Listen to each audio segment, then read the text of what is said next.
Coral reefs are home to about a third of everything that lives in the ocean. They help protect coasts from storm damage and provide food and jobs for about 1 billion people.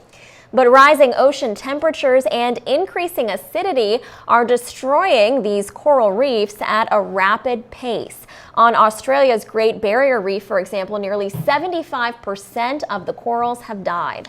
There is hope, though. New research might shed some light on how to conserve coral reefs in warmer waters. VOA's Rosanne Skirble reports and talks with me about it. Let's take a look. On a remote Pacific lagoon in American Samoa, researchers are studying a single coral species living in 2 adjacent ponds on the same reef. The only difference is that one pond is warmer than the other, says Stanford University marine biologist Stephen Palumbi from his Oceanside laboratory. These tanks have corals in them that we got off the reef this morning.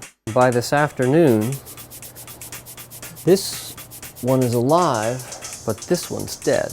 About half of that coral survived, the ones that moved from the cooler pond into the warmer pond. And what they're seeing is that the coral that lived in the warm water all along, nothing happened over that time, and they were living at temperatures like 35 degrees centigrade, in which temperatures that generally would kill coral.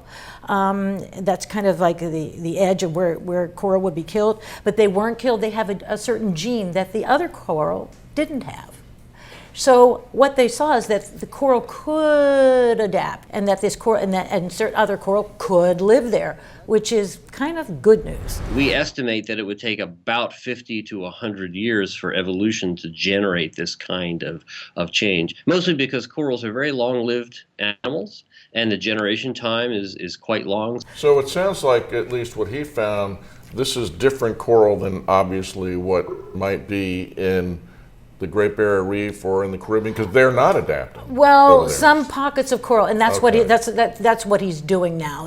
He wants to find out what other pockets of coral are, can survive and others that can adapt. But this ability to respond physiologically and evolutionarily might give them a few extra decades, might give them a little extra time to be able to adjust to climate change. It gives us a little extra time to fix the problem. And it's also a way to target your conservation priorities. So you see a reef where the coral is thriving and it's warmer water. Well, you may want to put that next in the line to protect. Hopefully, maybe they can breed coral if they can do that, but then you're talking about saving coral if they could even do that in such massive amounts.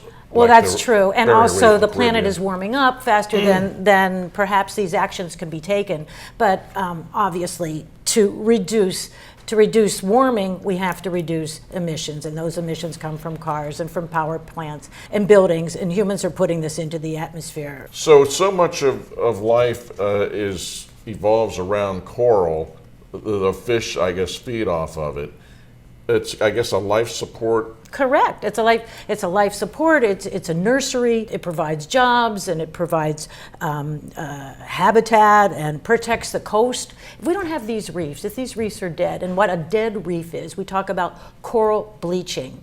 What does that mean? Yeah. Coral bleaching is when one of these factors happens, that the coral dies, and then what happens is that what you'll see is what you might associate with coral. It looks white. Mm-hmm. When it's white, it's dead. So is there any quick fix? No.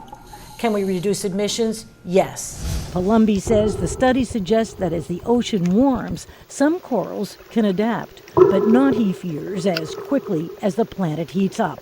We either take action or don't take action. If we take action, maybe we can buy some time and figure out how to proceed in the future. We have to take action on a personal level, we have to take action on a national level, we have to take action on an international level, we have to coordinate among ourselves. We have to realize we've got a problem. As you go through your daily life, you may not think this has anything to do with you, but it does. So it touches everybody in the globe. VOA's Rosanne Skirble.